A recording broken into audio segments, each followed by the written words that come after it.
Anway puwas na panagtagbo sa mga LGUs tali sa mga tinugyanan ng PPDO tagdajig sa gobernador. Ang kagamhanan ng lalawigan ng Surigao del Norte, pinaagi sa Provincial Planning and Development Office kon PPDO sa nagpadadyon ng province-wide consultative meeting kaiban ang munisipyo ng Sison del Carmen sanan ng San Isidro niadtong Hulyo 27 hangtod sa pitsa 30 ning tuig 2026 din tagdajig ni Provincial Governor Lyndon Barros. Laong sa gobernador ija nakita na ang pagapaningkamot sa mga tinugyanan ng PPDO sa pagpanguyo ni Mr. Jonathan Litang, ang hipi sa amo na opisina, nagpakita sa ilang kasinsiro sa ilang tahas sa tinguha na ang mga plano sa nan mga programa sa probinsya mahatagan ng saktong implementasyon. Ang mga workshop na tagpaigadyon laong sa gobernador isa ini ka advanced discussion o na Surigao del Norte Prime 2055 nga nag-update ng long-term vision ng Surigao del Norte sa nan ila taga-utingkay ang taglaong ng municipalities' functional roles toward identifying priority big tickets project hangtod sa tuig 2055.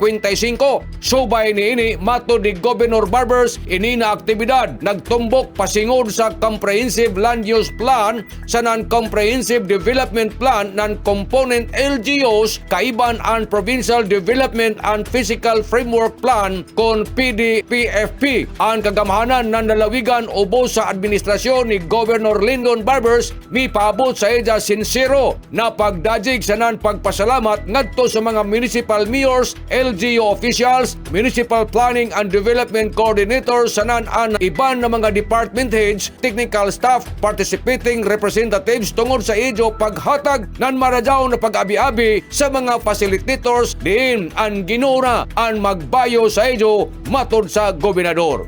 Ninukad, gikan diri sa Kapitolyo, ini si Marexioners Marcon Vlogs, Mario Conales, simulan mula ang salamat, maradyaw na adlaw, natong tanan.